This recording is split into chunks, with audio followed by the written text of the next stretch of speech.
नमस्कार दोस्तों, मैं हूं आपका होस्ट सूरज कुमार और आप देख रहे हैं IGNOU IQ Hindi YouTube channel. आज हम एक नए विषय, नए सब्जेक्ट की शुरुआत करने जा रहे हैं। उस सब्जेक्ट का नाम है BPSC 110 वैश्विक राजनीति। BPSC 110 वैश्विक राजनीति आपके सेकेंड ईयर में है। अगर आप सेकेंड ईयर में हैं तो आपका यह सब्जेक्ट होगा। BPSC 110 में आज हम पढ़ाई करेंगे, आज हम पढ़ने वाले हैं वैश्वीकरण की समझ इकाई 1। वैश्वीकरण जो है वो अपने आप में काफ़ी एक महत्वपूर्ण मुद्दा है, काफ़ी महत्वपूर्ण टॉपिक है। तो इस टॉपिक की आज हम शुरुआत करेंगे। शुरुआत करने से पहले आपको बता दें कि अगर आपने अभी तक किसी भी सब्जेक्ट के नोट्स नहीं लिए हैं, आपने असाइनमेंट नहीं बनाया है और अगर आपको सेकेंड ईयर का जूम क्लास ज्वाइन करना है जो कि ऑलरेडी शुरू हो चुका है, BPSC 105 की क्लासेस शुरू हो चुकी है, तो आप दिए गए नंबर पर फोन करके हमारे जूम क्लास को ज्वाइन कर सकते हैं। अगर आप कोई भी असाइनमेंट चाहिए, चाहे वो हैंड रिटन हो या फिर PDF हो, वो भी आप हमसे ले सकते हैं। असाइनमेंट सबमिट का जो डेट है वो स्टार्ट हो चुका है। असाइनमेंट सबमिशन शुरू हो चुका है कई सारे सेंटर में, तो जल्दी कीजिए, अपना असाइनमेंट जल्दी परचेज कर लीजिए। चलिए बिना देरी के हम पढ़ेंगे वैश्वीकरण की समझ इकाई 1। तो सबसे पहले हम समझते हैं कि यार ये वैश्वीकरण है क्या। वैश्वीकरण का जो अंग्रेजी रूपांतरण है, अंग्रेजी ट्रांसलेशन है, उसे हम लोग कहते हैं ग्लोबलाइजेशन।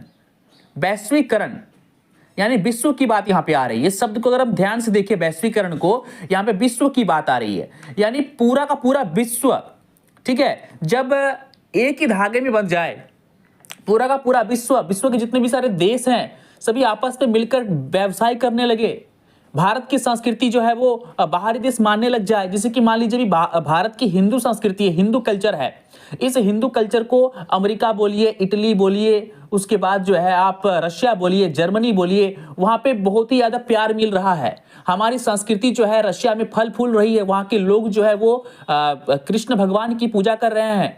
तो कहीं ना कहीं इसे हम वैश्वीकरण कहेंगे, सांस्कृतिक वैश्वीकरण, क्योंकि हमारे संस्कृति को, हमारे संस्कारों को वो लोग मान रहे हैं। अभी हाल ही में जो है वो अबू धाबी में हिंदू मंदिर का निर्माण किया गया, तो ये भी एक वैश्वीकरण का ही क्या है, उदाहरण है। अब मान लीजिए फेसबुक ही है या व्हाट्सएप ही है या इंस्टाग्राम ही है या यूट्यूब ही है, इसको पूरा विश्व जो है इसका इस्तेमाल करता है, पूरा विश्व इसका यूज करता है, जबकि इसका ओरिजिन क्या है, अमेरिका है। इस भी अमेरिका की कंपनियां हैं। एप्पल का आईफोन जो है उसे हम लोग सब यूज करते हैं, विश्व का पूरा विश्व उसे यूज करता है, यानी वो कंपनी तो अमेरिका की है लेकिन सबको उसे यूज करते हैं। दोस्तों यही तो है वैश्वीकरण, यानी किसी भी कारण से पूरे विश्व जब है एक ही सूत्र में बंध जाए, पूरा विश्व एक ही चीज की बात करने लग जाए, तो उसे ही हम कहते हैं वैश्वीकरण। अब इसमें आपका सबसे पहला जो टॉपिक है वो है वैश्वीकरण का अर्थ एवं विशेषताएं। तो आइए इसे एक बार हम जो है वो समझ लेते हैं। वैश्वीकरण के अर्थ को समझने के लिए कुछ विद्वानों के मत को आपको जो है जानना होगा। कई सारे ऐसे राजनीतिक शास्त्री जो है वो आए हैं आपके इस राजनीतिक विज्ञान में, उन्होंने वैश्वीकरण को लेकर अपना अलग अलग तर्क दिए हैं। उन तर्कों को हम बारी बारी से एक बार देख लेंगे जो कि आपकी पुस्तक में जो है मेंशन है। एंथनी गिडेंस ने कहा था कि वैश्वीकरण का अर्थ दुनिया भर के सामाजिक संबंधों में निकटता से, मैंने कहा था ना कि संबंध में निकटता बढ़ती है, तो सामाजिक संबंध होता है, सांस्कृतिक होता है, व्यावसायिक संबंध होता है, खेलकूद का संबंध होता है। अब दुबई में IPL चलता है, दुबई में IPL चल रहा होता है, तो सभी लोग, सभी विश्व के लोग उसे देख रहे होते हैं, वहां पे सभी लोग हैं, ठीक है। IPL तो है हमारे यहाँ का, लेकिन कभी कभी वो दुबई में भी होता है, उसमें बहुत सारे देशों के जो है वो खिलाड़ी खेलते हैं। तो कहीं ना कहीं जो खेलकूद भी क्या है, एक वैश्वीकरण का एक उदाहरण है। सिनेमा जगत की बात करें तो भारत के बॉलीवुड की फिल्मों को सभी विश्व के लोग देखते हैं। हॉलीवुड की फिल्मों की बात करें तो हम लोग हॉलीवुड की फिल्में देखते हैं, तो कहीं ना कहीं ये भी जो है वैश्वीकरण का एक कारण है। कोई बड़ा उद्योग है, ठीक है, कोई बड़ी कंपनी है, टाटा कंपनी हमारे भारत की है लेकिन वे 36 देशों में फैली हुई है। 36 देशों में जो है टाटा कंपनी की गाड़ियां, कारें जो है बिकती है, तो वो भी एक क्या है, वैश्वीकरण का एक उदाहरण है कि हमारे प्रोडक्ट जो है वो लोग खरीदते हैं। आई बात समझ में। तो जो एंथनी गिडेंस के अनुसार उन्होंने क्या कहा था कि वैश्वीकरण का क्या अर्थ है, दुनिया भर पूरा विश्व सामाजिक संबंधों में अगर निकटता हो जाए, यानी पूरा विश्व का जो सामाजिक संबंध है वह घनिष्ठ हो जाए, जो दूर के इलाकों की तरह को जोड़ता हो, कई मील की दूरी पर होने वाली घटनाओं से स्थानीय घटनाएं प्रभावित होती हो और स्थानीय घटनाओं से दूर वाली घटनाएं प्रभावित होती हो, इसे हम लोग कहते हैं क्या, वैश्वीकरण। ये किसने कहा था? ये कहा था एंथनी गिडेंस ने। उनका यह कहना था कि सामाजिक संबंध बढ़ जाता है, हमारे और अमेरिका के बीच में सामाजिक संबंध बढ़ जाए, यानी भारत में अगर कुछ हो तो उसका प्रभाव अमेरिका में दिख जाए। भारत में मान लीजिए कि इकोनॉमिक क्राइसिस आ गया, भारत की जीडीपी गिर गई, तो कहीं ना कहीं इससे जो है पूरा विश्व इफेक्ट होगा, क्योंकि भारत जो है वो पूरे दुनिया को मसाले बेचता है, पूरे दुनिया को चावल और गेहूं बेचता है, पूरे दुनिया को कच्चा माल बेचता है, सूती वस्त्र उद्योग बेचता है। तो कहीं ना कहीं पूरा विश्व इससे जो है वो क्या होगा, प्रभावित हो जाएगा। तो अगर आप मुझसे प्रभावित हो रहे हैं, इसका मतलब आप मुझसे जुड़े हुए हैं। अगर मुझे कुछ होता है तो उसका इफेक्ट आपको भी होगा, यानी आप मुझसे जुड़े हुए हैं। तो आप जो मुझसे जुड़े हुए हैं, यही तो है वैश्वीकरण। आपके और मेरे बीच में एक सामाजिक संबंध है, वही सामाजिक संबंध क्या है, वैश्वीकरण है। अब आगे जानते हैं, आगे और एक दार्शनिक आए हैं, ठीक है, उनका नाम था जॉन ऑट स्कॉल्ट। उनका तर्क था कि वैश्वीकरण से दुनिया भर के लोगों के बीच वैश्विक क्षेत्रीय संबंधों का विकास होता है, यानी मेरे और अमेरिका के एक व्यक्ति के बीच में एक संबंध है। वो संबंध किस चीज का है, सामाजिक संबंध बोल सकते हैं, आर्थिक संबंध बोल सकते हैं, क्योंकि हम दोनों देश एक दूसरे के साथ व्यापार करते हैं। आई बात समझ में, हम दोनों की इकोनॉमी एक दूसरे पर निर्भर करती है, ठीक है। चलिए अब हम बात करेंगे डेविड हार्वे की। डेविड हार्वे ने क्या कहा, डेविड हार्वे ने कहा इसे टाइम स्पेस कंप्रेशन के रूप में परिभाषित करते हैं। अब बात करें डेविड हेल्ड, तो डेविड हेल्ड ने कहा कि वैश्वीकरण को एक प्रक्रिया के रूप में सोचा जा सकता है जो सामाजिक संबंधों और लेन देन के स्थानिक संगठन में परिवर्तन का प्रतीक है। यानी वही चीज कह रहा है कि सामाजिक संगठन जो है साथ में व्यापार करते हैं, बिजनेस करते हैं। तो अगर पूरा मिला जुला के देखें तो वैश्वीकरण यही है, सामाजिक संबंध, सांस्कृतिक संबंध, आर्थिक संबंध, राजनीतिक संबंध। अभी बांग्लादेश में जो है चुनाव हुआ, तो बांग्लादेश की राजनीति जो है, भारत की जो राजनीति है वो कहीं ना कहीं बांग्लादेश की ओर देख रही थी कि बांग्लादेश में शेख हसीना की सरकार आए तो थोड़ा सा राहत भारत को मिलेगा, क्योंकि हमारी जो पॉलिसियां हैं, हमारी जो योजनाएं हैं वो बांग्लादेश के साथ मिलती है। हमारी जो पॉलिसी है वो रूस के साथ मिलती है, रूस से हमारी दोस्ती है, तो रूस में सरकार बदलेगा तो हम पर प्रभाव पड़ेगा, अमेरिका पे सरकार बदलेगा तो हम पर प्रभाव होगा। आई बात समझ में, तो कहीं ना कहीं जो है वो राजनीतिक संबंध कहलाता है। हम लोग चाह रहे थे, भारत चाह रहा था कि शेख हसीना ही जो है वो क्या बने, प्रधानमंत्री फिर से चुनी जाए, क्योंकि वो भारत के फेवर में बात करती है। दूसरा कोई यहाँ पे सरकार आ जाएगा तो शायद वो भारत के फेवर में बात ना करे। अब अमेरिका को देख लें, डोनाल्ड ट्रंप की बात करें तो डोनाल्ड ट्रंप जो है वो भारत की ओर देखता है, भारत के हित की बात करता है।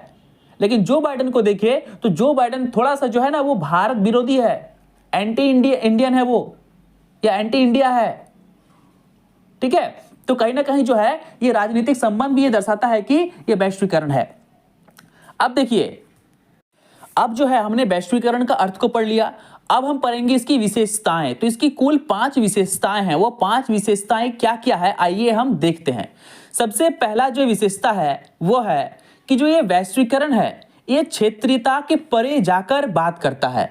यानी ये इस चीज की बात नहीं करता कि हम भारत के लोग हैं तो हम भारत तक ही सीमित रहेंगे।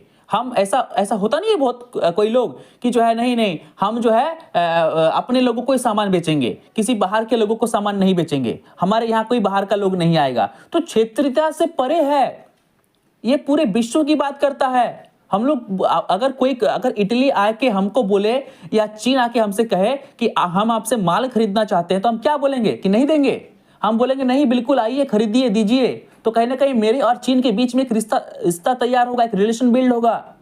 हम दोनों देशों के बीच एक नया रिश्ता तैयार होगा, एक रिश्ता मजबूत होगा। हमने फ्रांस से रिश्ते अच्छे किए, हमने फ्रांस से हथियार खरीदे, राफेल लिए और भी कई मिसाइलें लिया। हमने इजराइल से जो है वो बराक मिसाइल लिया, हमने रूस से S-400 लिया। तो कहीं ना कहीं एक रिश्ता बिल्डअप हुआ। अगर उसके जगह हम ये कहते कि नहीं हम किसी भी देश से कुछ नहीं खरीदेंगे, किसी को कुछ नहीं बेचेंगे, हम यहाँ खुद बनाएंगे खुद। आज चीन पूरे विश्व में अलग थलग पड़ा हुआ है। क्यों? क्योंकि वैश्वीकरण की दौड़ में चीन आगे ही नहीं बढ़ा। चीन ने फेसबुक बैन कर दिए, चीन ने इंस्टाग्राम बैन कर दिया, चीन ने जो है गूगल को बैन कर दिया, यूट्यूब को बैन कर दिया। तो चीन अलग थलग पड़ गया। चीन ने सारी अमेरिकी कंपनी को अपने देश से बाहर निकाल दिया। तो ये वैश्वीकरण नहीं हुआ। वैश्वीकरण कब होगा? जब आप पूरे विश्व के साथ मिलकर काम करेंगे। लेकिन चाइना कर रहा है क्या? नहीं कर रहा है। तो देखिए चाइना की जीडीपी गिर रही है। चाइना ने ग्रो किया, काफी अच्छा किया, लेकिन अब क्या हो रहा है? अब वो नीचे की ओर जा रहा है। तो यह कि क्षेत्र, पहला विशेषता है कि ये क्षेत्रीयता से परे, यानी अपने घर से परे की बात करता है। परे बोले तो हटकर, कि नहीं नहीं हम सिर्फ अपने घर की बात नहीं करेंगे, हम पूरे विश्व की बात करेंगे। आपने मोदी जी को देखा है ना भाषण देते हुए, वसुधैव कुटुंबकम, जब भी बाहर जाते हैं, जब भी किसी देश में जाते हैं, क्या बोलते हैं? वसुधैव कुटुंबकम, वसुधैव कुटुंबकम। इसका मतलब क्या है कि पूरा देश, पूरा विश्व हमारा परिवार है। यही तो है ग्लोबलाइजेशन। वसुधैव कुटुंबकम श्लोक ही जो है वो क्या है? ये वैश्वीकरण का श्लोक है। पूरा विश्व परिवार है, साथ मिलकर काम करो जी, ठीक है। चलिए, अब इसका जो दूसरा विशेषता है वो अंतर संबंध। अंतर संबंध का मतलब होता है कि मेरे और अमेरिका के बीच में क्या संबंध है, क्या घनिष्ठता है। अब जो तीसरी विशेषता है, वो तीसरी विशेषता है गति, यानी स्पीड। पूरा विश्व अगर साथ में रहे तो वो स्पीड से आगे बढ़ सकता है, और अगर वैश्वीकरण में कोई देश ना आए तो वो पीछे ही छूट जाएगा। आपको आगे बढ़ने के लिए वैश्वीकरण की प्रक्रिया में आना होगा। वैश्वीकरण एक प्रक्रिया है, वैश्वीकरण एक जाल है, एक तंत्र है, उस तंत्र में आपको घुसना होगा। वैश्वीकरण एक ऐसी गाड़ी है जो आपको जो है वो ऊंचाई पे ले जाएगी। अब मान लीजिए कोई एक गाड़ी, ट्रेन छूट रही है, ठीक है, आप उस ट्रेन में नहीं बैठोगे तो क्या आप मंजिल तक पहुंचोगे? बिल्कुल नहीं। यानी आपको उस मंजिल तक पहुंचने के लिए आपको उस ट्रेन में बैठना होगा। सभी उस ट्रेन में जितने भी सारे यात्री हैं, उन यात्रियों के साथ आपको मेल मिलाप करना होगा, तभी आप वहां तक पहुंच जाओगे। वरना क्या हुआ, आप ट्रेन में बैठे, आप अपने सीट के बगल में बैठे व्यक्तियों से झगड़ा लड़ाई करने लगे, तो क्या करेगा वो लोग? आपको ट्रेन से बाहर फेंक देगा। तो गति, यानी हमें जो है वो स्पीड से चलना होगा। अगर पूरा विश्व स्पीड से ग्रो कर रहा है, अगर विश्व में कोई एक ऐसा चीज आया जो सभी के लिए अच्छा है, तो उसे हमें स्वीकार करना होगा। कोरोना आया, भारत ने वैक्सीन बनाई, वो वैक्सीन पूरे समूचे विश्व में भारत ने दिया, सभी देशों ने लिया। ऐसा कोई देश तो नहीं था जिसने बोला कि नहीं लेंगे। अगर नहीं लेता तो हानि किनका होता? उसी देश का होता, वहां के लोग अधिक मरते। यानी हमारी दवाइयों को सभी ने लिया। इससे क्या हुआ? इससे जो है ग्लोबलाइजेशन हुआ। हमारी दवाई अमेरिका लिया, अफ्रीका लिया, यूएन लिया, पाकिस्तान लिया, सबको लिया, ठीक है। चलिए, अब हम गौर करेंगे हमारे चौथे कारण की ओर। अब इसकी जो चौथी विशेषता है वो है कि ये दीर्घकालिक प्रक्रिया है। दीर्घकालिक बोले तो ये लंबे समय तक चलता है। अब ट्रेड की बात करें, क्या अमेरिका से या किसी बाहरी देश से, या जो है अरब मुल्क है, खाड़ी देश है, क्या उन लोगों से क्या व्यापार क्या हमने 2000 इसमें शुरू किया? नहीं, सदियों पहले भी, ठीक है। चंद्रगुप्त के समय भी, चाणक्य के समय भी जो है, पौरस के समय भी, पृथ्वीराज चौहान के समय भी जो है हम लोग विदेशों से व्यापार करते थे। अंग्रेजों को देख लीजिए, अंग्रेज व्यापार करने ही तो यहाँ पे आए थे। फ्रांसीसी, पुर्तगाली व्यापार करने ही तो यहाँ पे आए थे। तो ग्लोबलाइजेशन दीर्घकालिक प्रक्रिया है, लंबे समय तक चलने वाली प्रक्रिया है। ऐसा नहीं कि 5 साल पहले शुरू हुआ और खत्म हो गया, नहीं, सदियों पहले शुरू हुआ है और सदियों तक रहेगा। दीर्घकालिक प्रक्रिया है। आई बात समझ में? उसके बाद जो पांचवी इसकी विशेषता है वो है कि वैश्वीकरण एक बहुस्तरीय प्रक्रिया है। बहुस्तर मतलब सिर्फ राजनीति ही जो है, अगर हमारा देश जो है वो पाकिस्तान के साथ या चीन के साथ या अमेरिका या रूस के साथ अच्छा रिलेशन कर रहा है मोदी जी, तो ये सिर्फ राजनीतिक विशेषता नहीं है। राजनीति के क्षेत्र में भी जो है वैश्वीकरण है, अर्थव्यवस्था में भी है, संस्कृति में भी है, प्रौद्योगिकी में भी है, खेलकूद आपके बुक में नहीं दिया हुआ है, लेकिन खेलकूद में भी जो वैश्वीकरण यानी बहुस्तर है। कितने स्तर है? राजनीति का अलग स्तर है, अर्थव्यवस्था का अलग स्तर, संस्कृति का अलग स्तर। संस्कृति का मैंने एग्जांपल दिया, अबू धाबी में मंदिर बना, अमेरिका में मंदिर बना, रशिया में मंदिर बन रहा है। रशिया में लोग जो है हिंदू धर्म को फॉलो कर रहे हैं, कृष्ण भगवान की पूजा अर्चना कर रहे हैं। खेलकूद का मैंने एग्जांपल क्या दिया? दुबई में मैच हो रहा है, बाहर के देशों के लोग जो खिलाड़ी हैं वो खेल रहे हैं, हमारे इंडिया आ रहे हैं बड़े बड़े देशों के खिलाड़ी।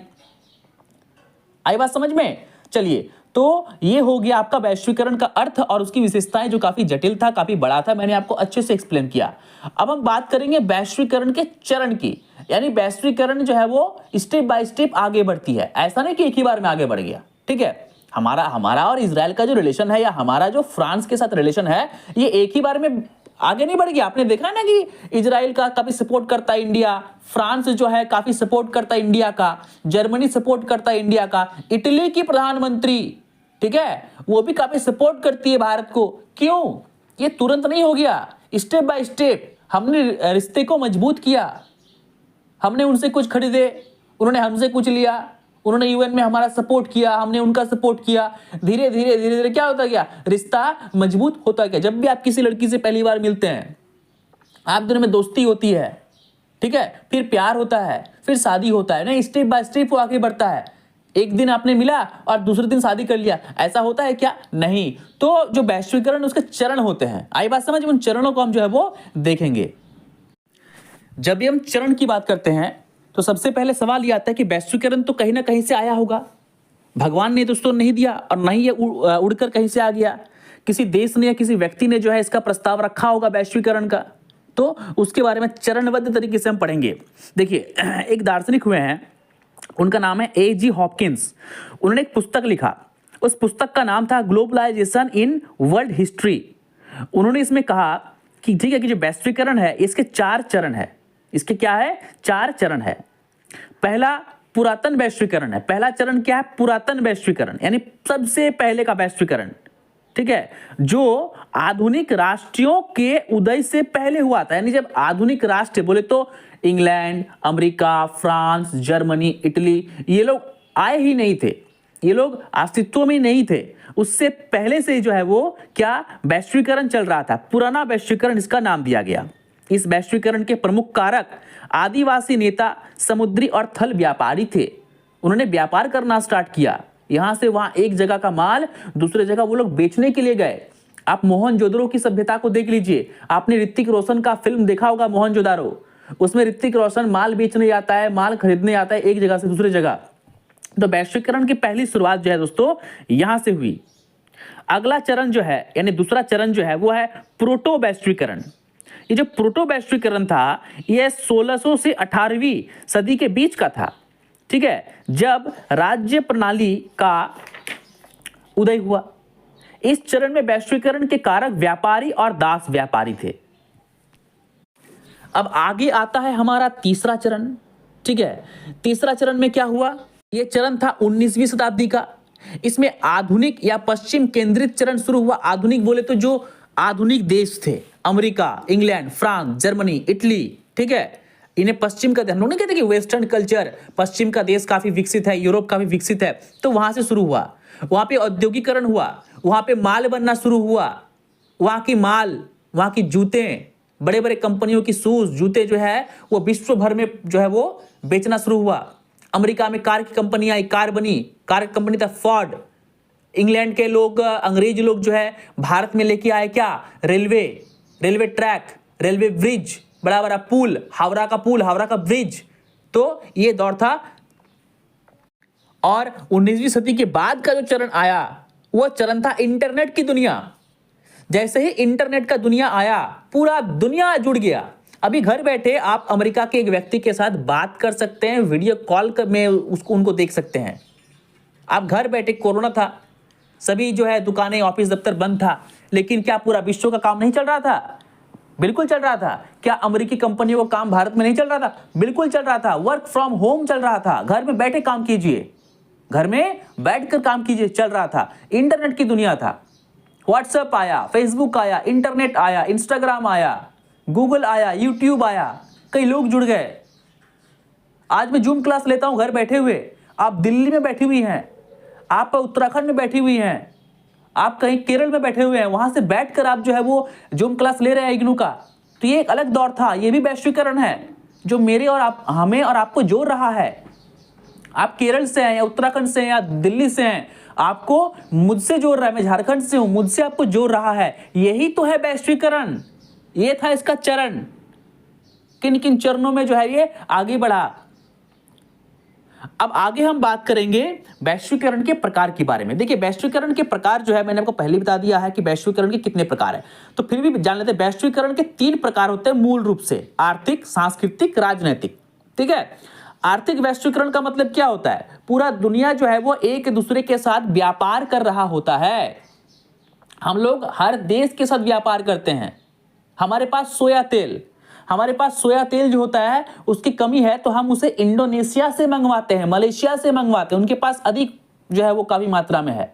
हमारे पास पेट्रोल डीजल नहीं है तो पेट्रोल डीजल हम लोग जो है वो अरब देशों से मंगाते हैं।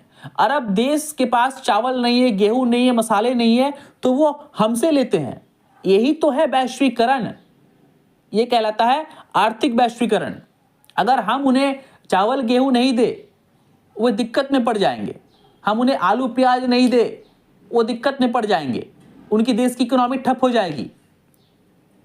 आज जो है भारत मजदूर भेजता है बाहर के देशों में, कतर में, सऊदी अरब में, दुबई में, इजराइल में भारत के मजदूर काम करते हैं। अगर हमने अपने मजदूरों से कहा कि तुम इंडिया वापस आ जाओ, तुम्हें वहां काम करने की जरूरत नहीं, तो उन देशों की इकोनॉमी डाउन हो जाएगी। वहां पे लोग नहीं है काम करने के लिए, वहां मजदूर नहीं है काम करने के लिए। वहां के देशों की तो आबादी ही काफी कम है, लाखों में है। तो यह है आर्थिक वैश्वीकरण। अब आगे हमारा है सांस्कृतिक वैश्वीकरण। सांस्कृतिक वैश्वीकरण का मतलब मैं आपको बता दूं, आपने देखा होगा कि नरेंद्र मोदी जब भी किसी देश का विजिट करते हैं, कुछ दिन पहले वो अफ्रीका गए थे, एक देश, तो अफ्रीका के देश में जब उन्होंने कदम रखा, ठीक है, तब कुछ अफ्रीकी जो पारंपरिक वेशभूषा में आए, गाना गा रहे थे, नृत्य कर रहे थे, उन्होंने नरेंद्र मोदी का स्वागत अपने गानों से, नृत्यों से किया। तो ये क्या है, ये क्या दिखा रहा है? सांस्कृतिक वैश्वीकरण। आज भारत का जो हिंदू धर्म है वो पूरे विश्व में फैल रहा है। अबू धाबी एक मुस्लिम देश में मंदिर बन गया, कतर में भी मंदिर है। रशिया के लोग इस्कॉन से जुड़कर हिंदू बन रहे हैं। रशिया के लोग जो है वो भगवान श्री कृष्ण राधा की पूजा अर्चना कर रहे हैं। अमेरिका में बड़ा बड़ा मंदिर बन रहा है, स्वामी नारायण का मंदिर बना अमेरिका में भी। तो कहीं ना कहीं ये क्या है? सांस्कृतिक वैश्वीकरण है। विदेश के लोग देखिए इंडिया में आके शादी कर रहे हैं। विदेश के लोग इंडिया आ रहे हैं और हिंदू धार्मिक रीति रिवाज से शादी कर रहे हैं। यह है सांस्कृतिक वैश्वीकरण। हमारा संस्कार, हमारी संस्कृति आगे तक बढ़ा, पूरा दुनिया तक वो फैला। आगे बात समझ में, यहां तक आपको कोई दिक्कत नहीं होना चाहिए। अब आगे है राजनीतिक वैश्वीकरण। राजनीतिक वैश्वीकरण का मतलब क्या होता है कि हमारी राजनीति से कोई दूसरा देश का राजनीति क्या हो, प्रभावित हो। ठीक है, पाकिस्तान की गवर्नमेंट कभी ये नहीं चाहेगी कि जो अभी का वर्तमान सरकार है वो गिर जाए, मतलब वो चाहेगी कि वो गिरे। सॉरी, पाकिस्तान का गवर्नमेंट या चीन का गवर्नमेंट हमेशा ये चाहेगा कि वर्तमान में जो सरकार है वो गिर जाए। क्यों? क्योंकि वर्तमान में जो भारत की सरकार है वो काफी आक्रामक है।